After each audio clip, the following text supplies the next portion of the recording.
Chapter 1. The Quiet Code. Grant Dyson had never been the kind of man who drew attention. At 28, he had perfected the art of blending in, quiet enough to avoid notice, competent enough to avoid pity. His apartment was a neat, two-bedroom space in a building that smelled faintly of old carpet and optimism. The second bedroom wasn't for guests. It was for code. Lines of it, thousands of them, glowing on his dual monitors like constellations only he could read. He sat now in his worn swivel chair, one leg tucked under him, eyes locked on the screen. The hum of his computer was the closest thing to company. Outside, the city moved in its usual rhythm. Cars honking, dogs barking, someone laughing too loudly on the sidewalk. But inside, Grant was in another world entirely. A world he was building. The game wasn't just a hobby anymore. It was an obsession.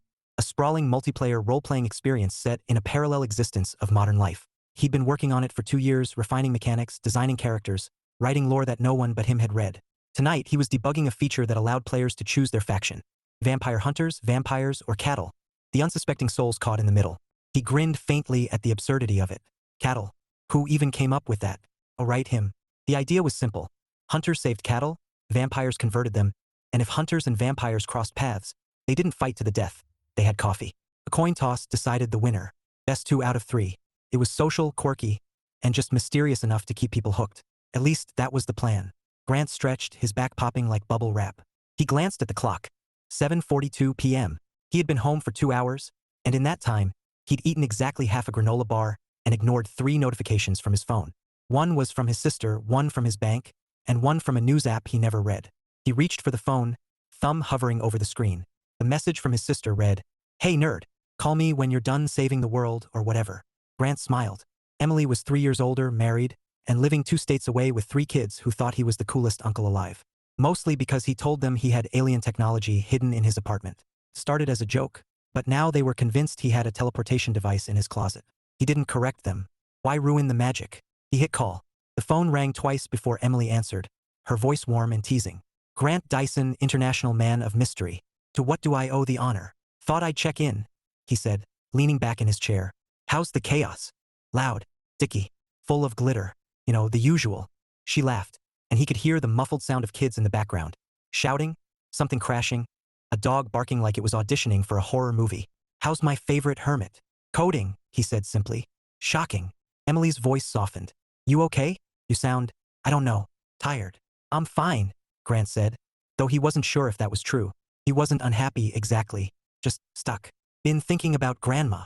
There was a pause. Yeah, Emily said quietly. Me too. Grant's grandfather had passed a year ago, and though time had dulled the sharp edges of grief, it hadn't erased them. His grandmother, Margaret Dyson, was tough as nails, 5'2" of pure determination, but Grant worried about her.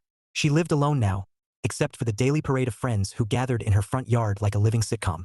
They sat in lawn chairs, sipping lemonade, gossiping about everything from local politics to which celebrity had the worst taste in shoes. She's okay, Emily said. I talked to her yesterday. She sounded good. I know, Grant said. I just want to do something for her. Like what? He hesitated, then smiled. Build her a gazebo. Emily laughed so hard he had to hold the phone away from his ear. A gazebo? Who are you? Obvila. Shut up, Grant said, grinning. I'm serious. A big one.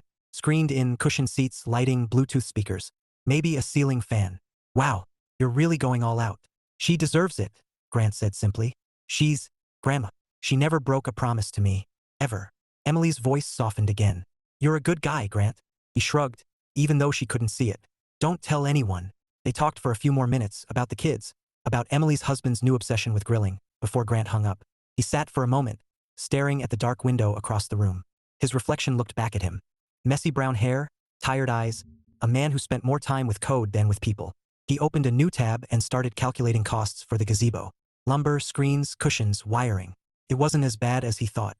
In fact, he'd have enough left over for extras. Rose trellises, flowers, maybe even a fan that didn't sound like a jet engine. The thought made him smile. For the first time in weeks, he felt excited. Not about code. About something real. The next evening, Grant drove to his grandmother's house. The neighborhood was quiet, the kind of place where everyone knew everyone and gossip traveled faster than Wi-Fi. Margaret's house sat at the end of the street, white siding gleaming in the late sun, front yard dotted with lawn chairs and voices. 5 women sat in a semicircle, lemonade glasses sweating on the armrests. Grant recognized all of them. Mrs. Parker, Mrs. Jenkins, Mrs. Alvarez, Mrs. Thompson, and Mrs. Green. The gossip avengers. Grant! his grandmother called, waving like he was a celebrity. Come here, sweetheart. He parked and walked over, greeted by a chorus of hellos and comments about how thin he looked. Margaret hugged him tight, smelling of lavender and sugar cookies. You're just in time, she said. We were debating whether kids today know what good music sounds like. They don't, Mrs. Parker declared. All that noise, no melody. Grant smiled. I'll take your word for it. Margaret patted his arm. What brings you here, honey? I wanted to tell you something, Grant said, glancing at the circle of curious faces. I'm building you a gazebo. There was a beat of silence. Then Margaret gasped so loudly a passing squirrel froze mid-step. A gazebo? She said, eyes wide. For me. For you, Grant said. Screened in, cushioned seats, lights, speakers. The works. Margaret clapped her hands like a schoolgirl. Oh, Grant, that's wonderful. I have to call the girls. Oh, wait, the girls are here. She turned to her friends. Did you hear that? A gazebo. We'll be the envy of the neighborhood. Mrs. Jenkins fanned herself dramatically. Well, I never. Grant chuckled. I'll start this weekend. Margaret hugged him again, her voice thick with emotion. You're a good boy. He didn't feel like a boy. He felt like a man who had just signed up for more lumber than he knew what to do with. But as he looked at his grandmother's smile, he knew it was worth it. Later that night, back in his apartment, Grant sat at his desk, staring at his game code. For the first time in years, it didn't hold his full attention. His mind was on wood beams and trellises, on laughter under a shaded roof, on the way his grandmother's eyes had lit up. Maybe, he thought, life wasn't just about building worlds on a screen. Maybe it was about building something real. Chapter 2. The gazebo plan, Saturday morning, arrived with the kind of optimism only hardware stores could inspire. Grant stood in the lumber aisle, staring at rows of wood planks like they were lines of code he hadn't debugged yet. He had a cart, a list, and a growing suspicion that he was in over his head. The list was neat, written in his precise handwriting.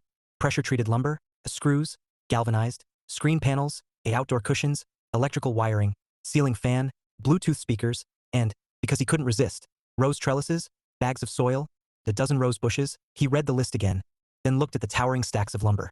Okay, he muttered. How hard can this be?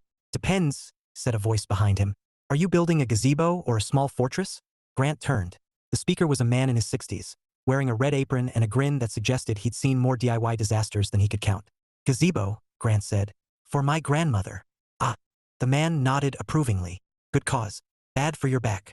Grant smiled faintly. I'll manage. The man gave him a look that said, sure you will, then wandered off to rescue another lost soul in the paint aisle. Grant exhaled and started loading lumber onto the cart. By the time he was done, his arms felt like lead, and his cart looked like it was auditioning for a strongman competition. He moved on to cushions, then wiring, then speakers. Each item added weight to the cart and doubt to his mind. But when he reached the garden section and saw the rose bushes, lush, vibrant, full of promise, something shifted. He pictured his grandmother sitting under the gazebo, surrounded by blooms, laughing with her friends. The image was enough to keep him going. 2 hours later, Grant pulled into his grandmother's driveway with a truck full of supplies and a heart full of determination. Margaret was waiting on the porch, flanked by 2 of her friends like a welcoming committee. Grant, she called, waving. Look at all that wood. My stars, you weren't kidding. Grant climbed out of the truck, wiping sweat from his forehead. Told you I'd make it nice. Mrs. Parker leaned forward, eyes twinkling. You're going to be the talk of the town, young man. Grant chuckled. That's the goal. Margaret came down the steps and hugged him tight. You're a blessing, Grant. Truly. He felt a pang of warmth in his chest. Just want you to be comfortable. Well, you'll have plenty of company, Margaret said, gesturing toward the yard. The girls are already planning their seating chart. Grant glanced at the semicircle of lawn chairs, now occupied by 5 women sipping lemonade like royalty. He smiled. Guess I better get started. The first nail went in with a satisfying thunk. Grant worked methodically, measuring, cutting, assembling. Sweat dripped down his neck, and sawdust clung to his shirt like confetti. He was halfway through the frame when he noticed movement down the street. A group of kids sprawled on the grass, looking bored enough to consider counting clouds as entertainment. Grant hesitated, then walked over. Hey, he said. You guys want to make some money? 5 heads turned in unison. The oldest, a lanky boy with a baseball cap, raised an eyebrow. Doing what? Helping me build a gazebo, Grant said. I'll pay cash, and my grandmother will pay in lemonade and cookies. The kids exchanged looks. Then the boy grinned. Deal. Within an hour, Grant had a crew. They weren't skilled, but they were enthusiastic, and enthusiasm counted for something. The yard buzzed with activity, hammering laughter, the occasional shout of, ow, followed by, I'm fine. Margaret supervised from her lawn chair, offering unsolicited advice and endless praise. Straighten that beam, sweetheart, she called. No, the other one. Yes, perfect. Grant wiped his forehead and smiled. For the first time in a long time, he felt connected. Not to a screen, not to a virtual world, but to something tangible. Something real. By late afternoon, the frame was up, and the kids were sprawled in the shade, sipping lemonade like victorious warriors. Grant stood back, surveying the progress. It wasn't finished, not by a long shot, but it was a start. A good start. Margaret came over, her eyes shining. It's beautiful, Grant. Not yet, he said. But it will be. She squeezed his arm. You always keep your promises. Grant swallowed hard. I learned from the best. That night, back in his apartment, Grant collapsed into his chair, muscles aching in places he didn't know existed. He opened his laptop, intending to dive back into code, but his mind kept drifting to the yard. The laughter, the sunlight, the smell of fresh-cut wood. For the first time in years, programming didn't feel like the center of his universe. He stared at the screen, then closed it. Maybe tomorrow. Tonight, he just wanted to rest. But as he lay in bed, staring at the ceiling, a thought crept in. A thought that made his pulse quicken. He wasn't the only one who noticed the gazebo today. That car. The one that slowed down near the yard. He remembered the flash of sunlight on the windshield, the silhouette of someone watching. Grant frowned, curiosity sparking like static. Who was that? Chapter 3. Enter the neighbor. Sunday morning smelled like sawdust and ambition. Grant was back in his grandmother's yard, hammer in hand, determined to finish the gazebo frame before lunch. The kids had returned, lured by promises of cookies and cash, and the yard hummed with activity. Margaret sat in her lawn chair like a queen overseeing her court, lemonade glass in hand, gossip brigade at her side. Grant wiped sweat from his forehead and checked the level on the beam. Perfect. He was mid-swing when a voice called out behind him, bright, lilting, and unfamiliar. Wow, that's ambitious. Grant turned, hammer frozen midair. A woman stood at the edge of the yard, sunlight catching in her auburn hair. She wore jeans, a faded green t-shirt, and an expression that hovered somewhere between impressed and amused. Grant said brilliantly, "Hi." She smiled, and it was the kind of smile that made you forget what words were. "Hi, I'm Lila. Just moved in down the street." Grant blinked. "Welcome to the neighborhood." "Thanks." She stepped closer, eyes sweeping over the half-built structure. "So, what exactly are you building? A gazebo? Or a portal to another dimension?" Grant's mouth twitched. "Gazebo. For my grandmother." Lila's gaze shifted to Margaret, who waved like she'd been waiting for this moment her entire life. "Well, that's sweet," Lila said. "Most guys your age are building gaming rigs, not outdoor furniture." Grant coughed, suddenly aware of the irony. "I do both." Her eyebrows lifted. "Both. Gaming rigs," he said. "And games." "Oh." Her eyes sparkled with curiosity. "Like, you design them?" "Yeah," Grant said, feeling oddly exposed. "Been coding since I was a kid." "That's impressive." She tilted her head, studying him like he was a puzzle she wanted to solve. "So you're basically a tech hermit who occasionally emerges to build gazebos?" Grant opened his mouth, then closed it. "Pretty much." Lila laughed. A warm, easy sound that made something in Grant's chest loosen. "Well, at least you're a productive hermit." Margaret chose that moment to intervene, her voice carrying like a trumpet. "Lila, dear, come sit with us. Have some lemonade." Lila glanced at Grant, then back at Margaret. "Sure." She walked over, her steps light, her presence somehow filling the yard. Grant watched her go, feeling like someone had just dropped a plot twist into his carefully coded life. For the next hour, Lila sat with the gossip brigade, sipping lemonade and chatting like she'd known them for years. Grant worked, pretending not to listen, but every laugh, every snippet of conversation pulled at his attention. "Moved back after a breakup," Lila was saying. "Needed a fresh start." Grant's hammer paused mid-swing. "Breakup. Fresh start." He shook himself and kept working, but his mind was buzzing like a faulty circuit. "Used to do some gardening," Lila continued. "I could help with those roses." Grant glanced at the trellises stacked by the porch. "Roses. Gardening. Help." His pulse ticked up a notch. Margaret, bless her matchmaking heart, said loudly, "Grant could use all the help he can get." Grant groaned inwardly. Subtlety was not a family trait. By late afternoon, the frame was solid, the roof beams in place, and Grant was covered in sweat and sawdust. The kids had scattered, their pockets full of cash and their mouths full of cookies. Margaret and her friends had retreated to the porch, leaving Grant alone with his thoughts and his unexpected visitor. Lila wandered over, hands in her pockets, eyes on the gazebo. "Not bad," she said. "You might actually pull this off." Grant smiled faintly. "Thanks." She studied him for a moment, then said, "You know, if you want those roses to survive, you'll need good soil and proper spacing." Grant blinked. "You know about roses?" "Used to have a garden," she said, "before I moved." "Oh." He hesitated, then added, "Could use some advice." Her lips curved. "Advice, huh?" That's a dangerous word. Grant chuckled. I'll risk it. Lila tilted her head, eyes dancing. Tell you what, I'll help you plant them, on one condition. Grant raised an eyebrow. Condition? You tell me about this game you're building. Grant froze. How do you? Your grandmother, Lila said, grinning. She told me you're some kind of programming wizard. Grant groaned. Of course she did. So? Lila prompted. What's it about? Grant hesitated, then said, it's a multiplayer role-playing game, set in a parallel version of modern life. Parallel life, Lila repeated. Sounds intriguing. It's social, Grant said, warming to the topic. Players choose factions. Vampire hunters, vampires, or cattle. Lila blinked. Cattle? Grant shrugged. The unsuspecting ones. Hunters try to save them, vampires try to convert them. If hunters and vampires meet, they don't fight, they have coffee. Winner decided by a coin toss. Lila stared at him for a beat. Then she laughed. A bright, unrestrained sound that made Grant's stomach flip. That's actually brilliant. Grant felt heat creep up his neck. Thanks. So, Lila said, eyes gleaming. If I joined, what would I be? Hunter? Vampire? Or cattle? Grant swallowed. Depends. On what? On you, he said, voice low.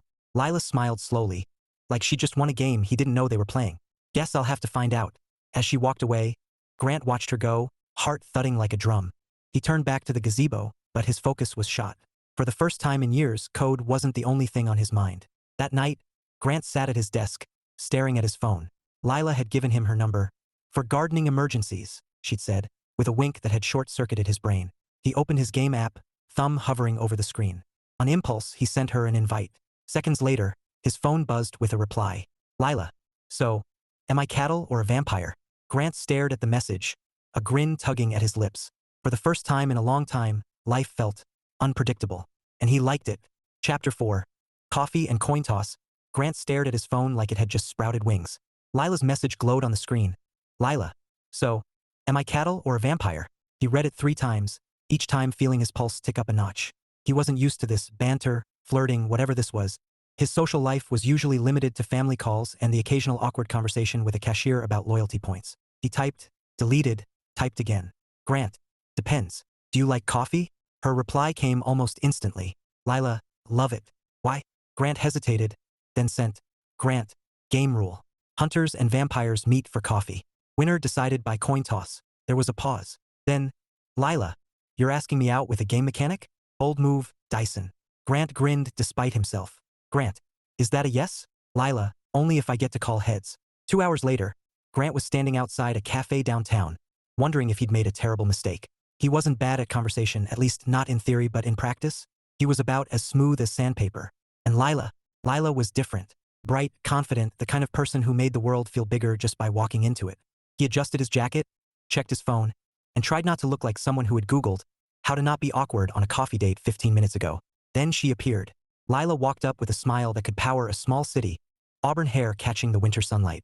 She wore a navy coat, jeans, and boots that looked practical but stylish, a combination Grant had never mastered. Hey, she said, her voice warm, teasing. Ready to lose? Grant blinked. Lose. The coin toss, she said, holding up a shiny quarter. Heads wins, remember? Grant chuckled, tension easing just a fraction. You came prepared. Always, she grinned. Coffee first, then battle. Inside, the cafe smelled like roasted beans and ambition. They found a table by the window, ordered drinks. Black coffee for Grant, caramel latte for Lila, and settled in. For a moment, silence stretched between them. Not uncomfortable but charged, like the pause before a song starts. So, Lila said, stirring her latte. Tell me more about this game. It's fascinating. Grant shrugged, suddenly shy. It's social. Interactive. Hunters save cattle, vampires convert them. If they meet, they have coffee. Winner decided by coin toss. Why coffee? Lila asked, eyes dancing. Because, Grant said, conflict doesn't have to be violent. Sometimes it's just conversation. Lila smiled slowly. That's surprisingly deep. Grant felt heat creep up his neck. It's just a game. Maybe, she said. But it says something about you. Grant blinked. Like what? Like you'd rather talk things out than fight. She tilted her head. You're not big on drama, are you? Grant chuckled. Not my thing. Mine either, Lila said softly. Had enough of that. Grant hesitated. Your breakup. She nodded, gaze dropping to her cup. Long story. Wrong guy, wrong priorities. I needed a reset. Grant wanted to ask more, but something told him not to push. Instead, he said, well, Welcome back. Lila looked up, her smile returning. Thanks. They talked for an hour about games, gardening, music, movies. Grant found himself laughing more than he had in months. Lila was funny, sharp, and genuinely interested in his world. When she teased him about being a tech hermit, he teased back about her rose obsession. Felt easy, natural, like they'd known each other longer than a day. Finally, Lila pulled out the quarter and held it up between her fingers. Ready? Grant grinned. Let's do it. She flipped the coin, silver flashing in the light. Heads, she called. The coin landed on the table with a soft clink. Heads. Lila pumped a fist. Victory. Grant laughed. Guess you're a vampire. Guess so, she said, eyes gleaming. Better watch your neck. Grant swallowed, pulse skipping. Noted.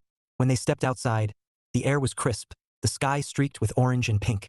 Lila turned to him, hands in her pockets. I had fun, Grant, she said. Thanks for the coffee. And the game lesson. Grant smiled. No problem. She hesitated, then added, See you at the gazebo? Grant nodded. Yes, with my minion army. As she walked away, Grant watched her go, heart thudding like a drum. He felt different, lighter, like someone had opened a window in a room he didn't realize was stuffy. Maybe he thought life wasn't just about building worlds on a screen. Maybe it was about finding someone to share them with. That night, Grant sat at his desk, staring at his code. For the first time in years, it didn't feel like an escape. It felt like a bridge, a way to connect, to share, to invite someone in. He opened the game dashboard and saw Lila's profile, Vampire. Level 1. Her avatar wore a smirk that looked suspiciously like hers. Grant grinned. Game on. Chapter 5. Parallel Worlds. Grant's apartment was quiet except for the soft hum of his computer and the occasional clink of his coffee mug against the desk. It was nearly midnight, and his screen glowed with lines of code. His comfort zone, his fortress. But tonight, his focus was fractured. Every few minutes, his eyes flicked to his phone, sitting just within reach like a loaded question. No new messages. He exhaled, rubbing the back of his neck. This was ridiculous. He wasn't a teenager waiting for a crush to text back. He was a grown man, a developer, someone who could debug a recursive function in his sleep. And yet, here he was, refreshing his notifications like they held the secrets of the universe. Finally, the phone buzzed. Grant snatched it up so fast he nearly knocked over his coffee. Lila, do vampires get dental benefits? Asking for a friend. Grant stared at the message, then laughed. A short, surprised sound that filled the empty room. He typed back, Grant, depends. Do you floss after biting people? Her reply came seconds later. Lila, only on weekends. Don't judge me. Grant grinned, fingers flying. Grant, that's a violation of Section 3, Paragraph 2 of the Vampire Code. Lila, you wrote a vampire code? Grant, working on it. Lila, you're terrifying. And impressive. Mostly terrifying. Grant leaned back, smiling like an idiot. It had been a long time since someone made him feel light. Like the weight he carried, responsibility, routine, solitude, wasn't quite so heavy. He turned back to his screen, but the code blurred. His mind kept replaying the coffee shop, the way Lila laughed, the way her eyes sparkled when she teased him. He wasn't used to this kind of attention, or connection. For years, his life had been predictable: work, code, sleep, repeat, safe, controlled. But now there was a variable he hadn't accounted for, a bright, unpredictable force named Lila. And he liked it. The next day, Grant was back at his grandmother's yard, hammer in hand, determined to finish the roof beams. The kids had returned, buzzing with energy and sugar, and Margaret was in full hostess mode, doling out lemonade like a benevolent monarch. Lila showed up halfway through, carrying a tray of cookies and wearing a smile that made Grant's pulse skip. Thought you could use reinforcements, she said, setting the tray on the porch. Grant wiped sweat from his forehead. You didn't have to. I wanted to, she said simply. Then, with a mischievous glint, besides, I need to supervise. Make sure this doesn't collapse on your grandmother. Grant chuckled. Fair enough. She joined him by the trellises, crouching to inspect the roses. You bought good ones, she said. Hybrid teas. They'll bloom beautifully if you treat them right. Grant raised an eyebrow. Treat them right. Water, sunlight, pruning, Lila said, glancing up at him. And maybe a little music. Music. Plants like it, she said with a shrug. Or maybe I just like it. Grant smiled. I'll add speakers to the gazebo. Lila grinned. Look at you, overachiever. They worked side by side, planting roses and adjusting trellises. The conversation flowed easily, jokes, stories, snippets of life. Grant learned that Lila had grown up in this town, moved away for college, and stayed gone for years until life threw her a curveball. He didn't press for details, but she offered some anyway. Thought I had it all figured out, she said, brushing soil from her hands. Career, relationship, the whole picture. Turns out the picture wasn't mine. Grant hesitated. That sounds hard. It was, she said softly. Then she smiled, bright and resilient. But starting over isn't the worst thing. Grant nodded, feeling something stir in his chest. A mix of admiration and something warmer. Something he didn't dare name yet. By late afternoon, the gazebo looked less like a skeleton and more like a promise. The frame was solid, the roof beams secure, and the trellises stood like sentinels, waiting for blooms. Margaret and her friends were ecstatic, already planning their first gossip session under the shade. "You're a miracle worker, Grant," Margaret declared, hugging him tight. "And Lila, dear, you're an angel." Lila laughed, just happy to help. Grant met her eyes, and for a moment, the world narrowed to that single point of connection. Her smile, his heartbeat, the quiet possibility hanging between them. That night, Grant sat at his desk, staring at his game dashboard. Lila's profile was still there, vampire. Level 1. He clicked on it, watching her stats load. She hadn't played much yet, just enough to poke around. But the thought of her exploring something he built made his chest tighten in a way he didn't expect. He opened the chat window and typed, "Grant, Section 4 of the Vampire Code. No planting roses. It's bad for your image." Her reply came almost instantly. "Lila, too late. I'm a rebel vampire." Grant grinned. "Grant, dangerous combination. Lila, you have no idea." Grant stared at the screen, heart thudding. He had no idea, but he wanted to. Chapter 6. Coffee and Coin Toss. Round 2. Grant was halfway through debugging a stubborn piece of code when his phone buzzed. He glanced at the screen, expecting a system alert or a spam notification. It wasn't. "Lila, so apparently I just converted 2 cattle. Does this make me a vampire queen?" Grant stared at the message, then laughed. A low, surprised sound that filled the quiet apartment. He typed back, "Grant, technically yes. You now have minions. Use them wisely." Her reply came seconds later.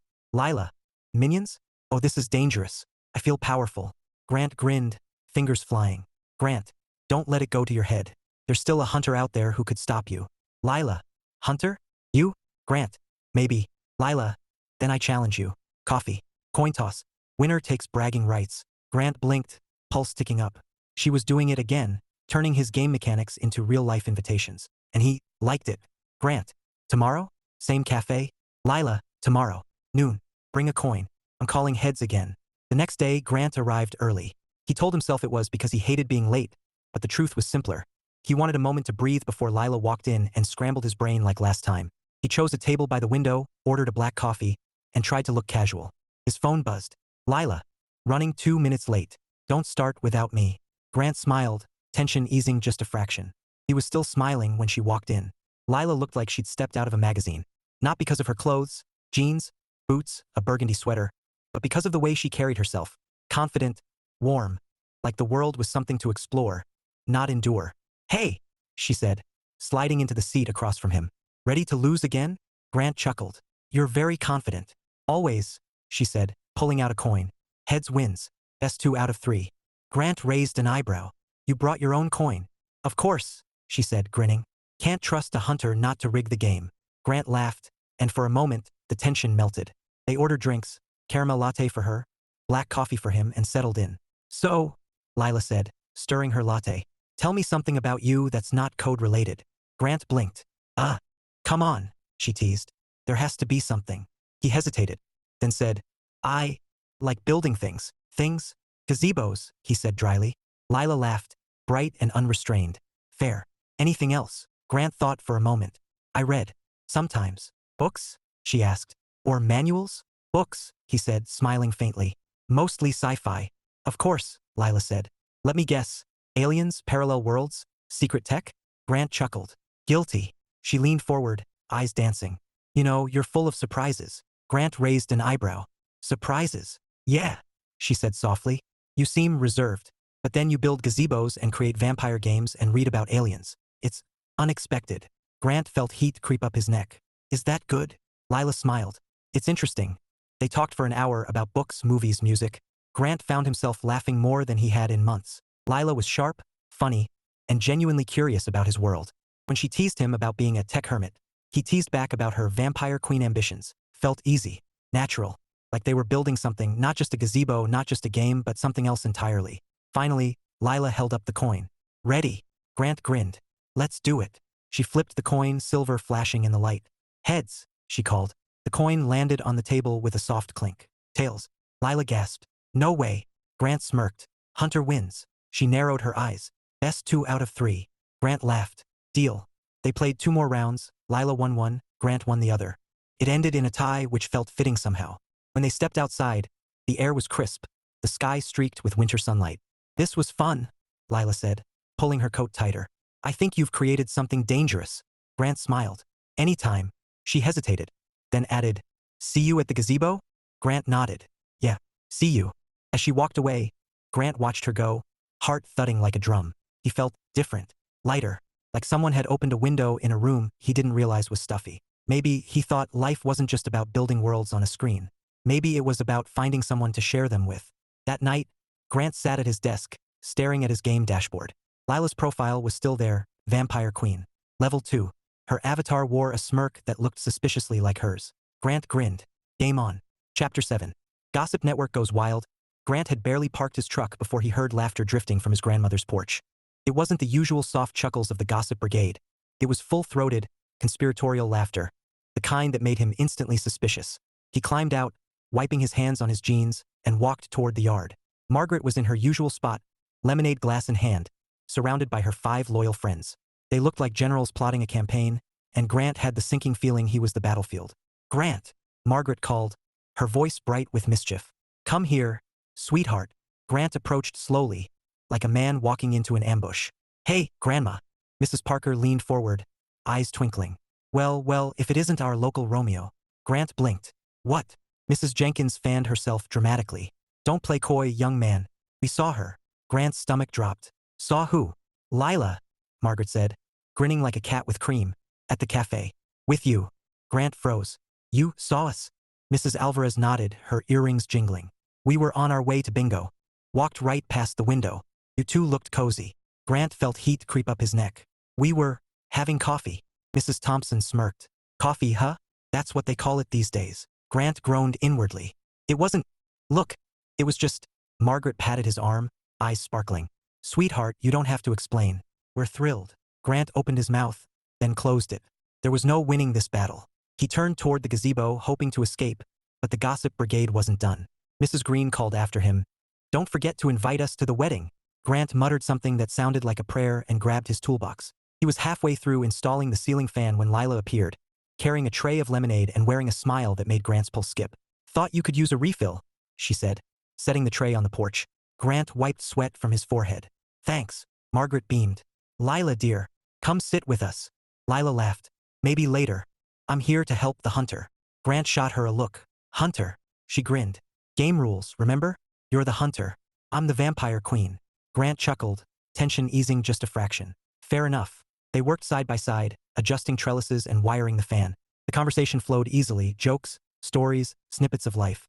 But every time Lila laughed, Grant felt the Gossip Brigade's eyes on them like laser beams. Finally, Margaret couldn't resist. "So, Lila," she said sweetly, "how do you like our Grant?" Grant froze mid-screwdriver. Lila glanced at him, then back at Margaret, her smile playful. "He's full of surprises," she said. Mrs. Parker leaned forward. "Surprises?" Lila nodded. "Gazebos, games, vampire codes. He's not what you expect." Grant felt his ears burn. "Grandma." Margaret waved him off. "We're just curious, sweetheart." Lila laughed, bright and unrestrained. "Well, curiosity keeps life interesting." Grant groaned inwardly and focused on the fan, pretending he wasn't dying inside. By late afternoon, the gazebo looked almost complete. Roof finished, fan installed, trellises standing proud. Margaret and her friends were ecstatic, already planning their first gossip session under the shade. "You're a miracle worker, Grant," Margaret declared, hugging him tight. "And Lila, dear, you're an angel." Lila smiled. "Just happy to help." Grant met her eyes, and for a moment, the world narrowed to that single point of connection. Her smile, his heartbeat, the quiet possibility hanging between them. That night, Grant sat at his desk, staring at his phone. He had a new message. "Lila, your grandmother is terrifying. In the best way." Grant laughed, typing back, "Grant, she likes you." "Lila, I like her too. She told me you were the most loyal person she knows." Grant stared at the words, something warm blooming in his chest. He typed, "Grant, she's biased. Lila, maybe, but I think she's right." Grant swallowed hard, staring at the screen. For a long moment, he didn't type anything. Then, slowly, "Grant, coffee again?" Her reply came instantly. "Lila, only if I get to call heads." Grant grinned. Game on. Chapter 8. Glitches and gazebos. Grant stared at his monitor like it had personally betrayed him. The bug was relentless, a logic loop that refused to break, mocking him with every failed compile. He'd been at it for hours, fingers flying, coffee cooling, frustration mounting. The game was supposed to launch in beta next week. Everything had been smooth until this morning, when the new faction update, designed to make vampire conversions more dynamic, decided to implode spectacularly. Now, every time a player converted cattle, the app crashed like a toddler throwing a tantrum. Grant rubbed his temples, muttering under his breath. "Come on, work." The screen blinked. Error message. Again. He was so deep in the trenches he didn't hear the knock at first. Then a voice, bright, teasing, cut through the silence. "Are you planning to fight that computer or marry it?" Grant jerked upright. Lila stood in the doorway, holding a paper bag and wearing a smile that made his pulse skip. "How what?" He blinked. "How did you get in?" "Your grandmother," Lila said, stepping inside. "She gave me the spare key. Said you might need a rescue mission." Grant groaned. "Of course she did." Lila grinned. "Relax. I come bearing gifts." She held up the bag. "Lemonade and cookies. Courtesy of the Gossip Brigade." Grant chuckled despite himself. "They're relentless. They care," Lila said softly. Then, with a mischievous glint, "Also, they think we're secretly engaged." Grant choked. "What?" "Mrs. Parker was very convincing," Lila said, laughing. "Don't worry. I told them we're just allies in the war against bad gardening." Grant shook his head, smiling faintly. "Thanks for clearing that up." "Anytime." She set the bag on the desk and glanced at the screen. "So, what's the crisis?" Grant sighed. "Game bug. Big one." "Explain it to me like I'm 5, Lila said, pulling up a chair. Grant hesitated, then launched into it. When a vampire converts cattle, the app crashes. It's a logic loop. Something in the conversion function is calling itself endlessly. Lila blinked. "Sounds dramatic." Grant chuckled. "It's annoying." "Can I help?" she asked. Grant stared. "You want to help debug?" "Why not?" Lila said, eyes dancing. "I'm a vampire queen. This is my domain." Grant laughed. A short, surprised sound that eased the tension in his chest. "Okay, pull up a chair." For the next hour, they worked side by side, Grant typing furiously, Lila reading lines of code like they were ancient runes. She didn't understand much, but she asked questions, and somehow that helped. Her curiosity made the problem feel less like a monster and more like a puzzle. "So," Lila said, peering at the screen, "if this function keeps calling itself, why not tell it to stop?" Grant smiled. "That's the goal." "Then do it," she said, grinning. Grant laughed again, shaking his head. If only it were that simple. Eventually, the bug surrendered. Grant added a condition, recompiled, and watched the app run without crashing. He exhaled, relief washing over him. "Victory," he said. Lila clapped softly. "All hail the hunter." Grant grinned. "Couldn't have done it without my vampire consultant." She smiled, and for a moment, the room felt smaller, warmer, charged with something unspoken. They moved to the couch, cookies and lemonade between them. The conversation shifted, lighter now, easier. Lila told him about her college years, her love for gardening, her dream of opening a small floral shop someday. Grant listened, fascinated. He shared stories too, about his nieces and nephews, about how they thought he had alien tech hidden in his closet. "They're convinced I have a teleportation device," he said, chuckling. Lila laughed. "Do you?" Grant smirked. "Maybe." She grinned. "You're full of surprises." Grant felt his chest tighten. "So are you." Silence settled. Not awkward, but heavy with possibility. Lila's gaze met his, steady and warm. Grant's heart thudded like a drum. He wanted to say something, anything, but the words tangled. Instead, he reached for a cookie because apparently, his survival instincts were set to avoid emotional vulnerability at all costs. Lila smiled faintly, as if she knew. "You're a good guy, Grant." He swallowed hard. "You don't know me that well." "Maybe," she said softly. "But I think I'm starting to." Grant stared at her, pulse racing. For a long moment, neither of them moved. Then Lila stood, grabbing her coat. "I should go. Big day tomorrow." Grant blinked. "Tomorrow? Gazebo," she said, smiling. "Final touches." Grant nodded, throat dry. "Right." She paused at the door, her eyes lingering on his. "Don't stay up all night fighting code." Grant managed to smile. "No promises." And then she was gone, leaving the apartment quieter than before, but not empty. Not anymore. That night, Grant sat at his desk, staring at the game dashboard. Lila's profile glowed on the screen, Vampire Queen. Level 3. Her avatar wore a smirk that looked suspiciously like hers. Grant grinned, fingers hovering over the keyboard. "Grant, Section 5 of the Vampire Code. No stealing cookies from hunters." Her reply came instantly. "Lila, too late." They were delicious. Grant laughed, the sound echoing in the quiet room. Maybe he thought this wasn't just a game anymore. Maybe it was the start of something real. Chapter 9. The launch party idea. The gazebo was nearly finished. The roof gleamed under the winter sun. The ceiling fan hummed softly, and the trellises stood like elegant sentinels, waiting for spring blooms. Grant stood back, hands on his hips, feeling something he hadn't felt in a long time, pride. Not the quiet satisfaction of solving a bug at 2 a.m., but the kind that came from building something real, something that mattered. Margaret and her friends were already claiming seats, gossiping about everything from local politics to which celebrity had the worst taste in shoes. Grant smiled faintly, wiping sawdust from his jeans. Then Lila appeared, carrying a box of string lights and wearing a grin that made Grant's pulse skip. "Thought these might add some magic," she said, holding up the lights. Grant blinked. "You didn't have to." "I wanted to," she said simply. Then, with a mischievous glint, "Besides, I have an idea." Grant raised an eyebrow. "An idea?" "A party," Lila said, eyes sparkling. "Gazebo launch party." And, she paused for dramatic effect. "Game launch party." Grant froze. "A party?" "Yes," Lila said, grinning. "Food, music, neighbors, kids in vampire costumes. It'll be fun." Grant stared at her, brain short-circuiting. "I don't do parties." "Then it's time to start," Lila said, looping the lights around a beam. "You've built something amazing, Grant. People should see it." Grant hesitated. "It's not my thing." "Maybe," Lila said softly. "But it could be." Grant swallowed hard, watching her hands move gracefully as she strung the lights. He wanted to say no, to retreat to his safe, predictable world, but the words wouldn't come. Because the truth was, he didn't want to retreat. Not anymore. Finally, he said, "Okay." Lila's smile lit up the yard. "Okay, okay," Grant repeated, feeling like he'd just agreed to jump off a cliff. A party. Planning started immediately because Lila was a force of nature, and Grant was powerless to resist. By the time the sun dipped below the horizon, they had a list. String lights? Check. Bluetooth speakers already installed. Food? Margaret volunteered her legendary potato salad. A music? Mrs. Parker insisted on real songs, none of that noise. Costumes? The kids demanded vampire capes and fake fangs. Game demo station? Grant's laptop, plus a projector for dramatic effect. Grant stared at the list, feeling equal parts excitement and terror. "This is a lot. It's going to be amazing," Lila said, eyes gleaming. "Trust me." Grant smiled faintly. "I do." The next few days were a whirlwind. Grant found himself doing things he never imagined. Testing speakers, hanging lights, negotiating with kids over costume budgets. Margaret and her friends were in full hostess mode, baking enough cookies to feed a small army. The gossip brigade buzzed with anticipation, their theories about Grant and Lila reaching operatic levels. Mrs. Jenkins cornered him at one point, eyes sharp. "You're bringing her to the party, right?" Grant blinked. "She's planning the party." Mrs. Jenkins smiled knowingly. "Good boy." Grant groaned inwardly and escaped to the yard, where Lila was arranging chairs under the gazebo. She looked up, smiling. "You okay?"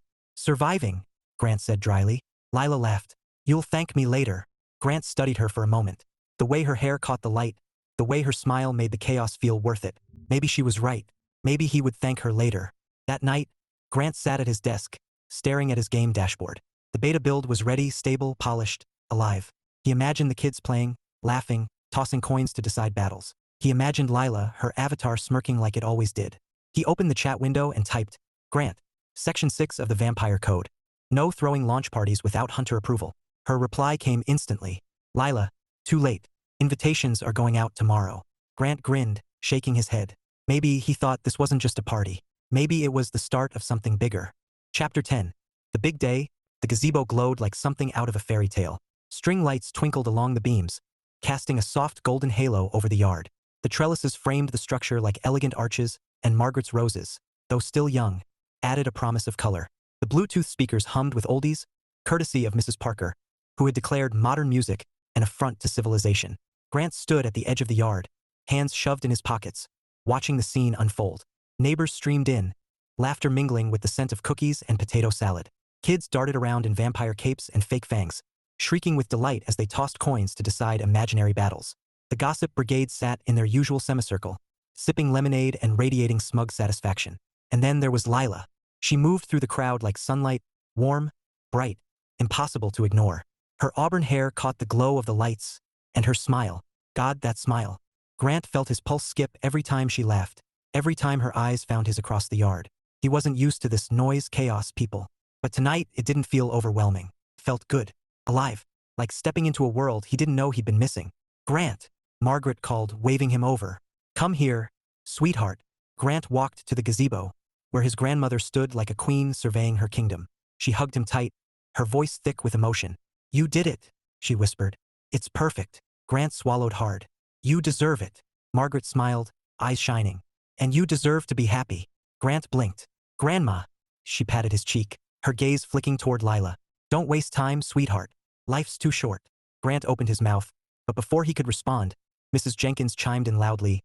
We expect to dance before the night's over. Grant groaned inwardly. Not happening. Mrs. Parker smirked. We'll see. He escaped to the refreshment table, grabbing a lemonade like it was a lifeline. He was mid-sip when Lila appeared, wearing a grin that made his chest tighten. Nice party, she said, leaning against the table. You clean up well. Grant chuckled. Thanks. You look amazing. Lila's smile softened. So do you. For a moment, silence stretched. Not awkward, but charged, like the pause before a song starts. Then Lila gestured toward the kids tossing coins in the yard. Your game's a hit, she said. They're obsessed. Grant smiled faintly. Glad they like it. They love it, Lila said. You should be proud. Grant hesitated. I am, but it's not just the game. Lila tilted her head. What do you mean? Grant swallowed hard, words tangling in his throat. He wanted to tell her about how she changed everything, about how his world felt bigger now, brighter.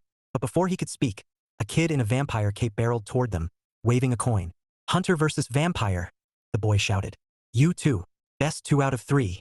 Grant blinked. What? Do it, the kid insisted, eyes wide with excitement. It's the rules. Lila laughed, pulling a coin from her pocket. Heads, she said, grinning. Always. Grant chuckled, shaking his head. You're relentless. Always, Lila repeated, flipping the coin. Heads. The kid cheered. Vampire wins. Lila winked. Told you. Grant laughed, the sound mingling with the music and the chatter. For a moment, everything felt easy, perfect. Later, as the party wound down and the lights cast long shadows across the yard, Grant found himself standing under the gazebo, watching Lila help Margaret gather empty glasses. The sight stirred something deep, a quiet certainty he couldn't ignore. When Lila walked over, her smile tired but warm, Grant took a breath. Lila, he said softly, can we talk? She blinked, then nodded. Sure. They stepped outside, away from the laughter and the lights, into the cool night air. The stars stretched overhead, sharp and endless. Grant swallowed hard. I'm not great at this. At what? Lila asked gently. Talking, he said. About feelings. Lila smiled faintly. Start small. Grant exhaled. You've changed things for me. Her eyes softened. Grant, I've spent years building worlds on a screen, he said, voice low. Safe worlds. Controlled. But then you showed up and suddenly, I want something real. Lila's breath caught. Something real. Grant nodded, heart pounding. You. For a moment, silence hung heavy, broken only by the distant hum of music. Then Lila stepped closer, her eyes shining. Good, she whispered. Because I want that too. Grant's chest tightened, relief and joy crashing like waves. He reached for her hand, fingers trembling, and when she smiled soft, certain, he knew. This wasn't just a game anymore. It was everything. They kissed under the stars, sweet and unhurried, the kind of kiss that felt like a promise. Around them, the party faded, the lights dimmed, but Grant didn't notice. For the first time in years, he wasn't thinking about code or bugs or deadlines. He was thinking about her, and it felt like winning the best coin toss of his life. Chapter 11. Confession under the stars. The party had dwindled to a soft hum. Neighbors heading home, kids clutching leftover cookies, the gossip brigade retreating with satisfied smiles and enough material to fuel conversations for weeks.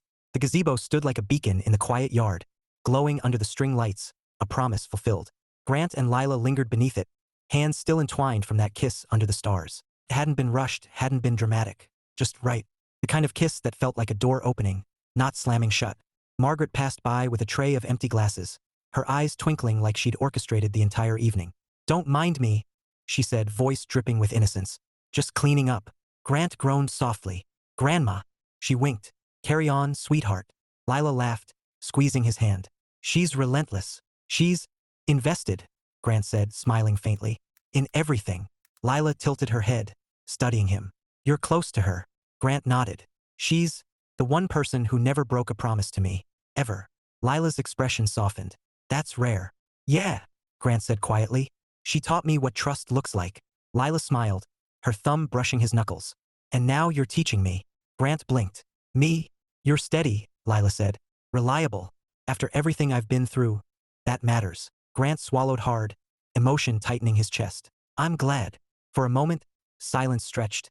Not awkward, but full of something tender, something new. Then Lila grinned, breaking the spell just enough to make him laugh. So, she said, eyes dancing, does this mean I get special game privileges now? Grant chuckled. Privileges? Come on, Lila teased.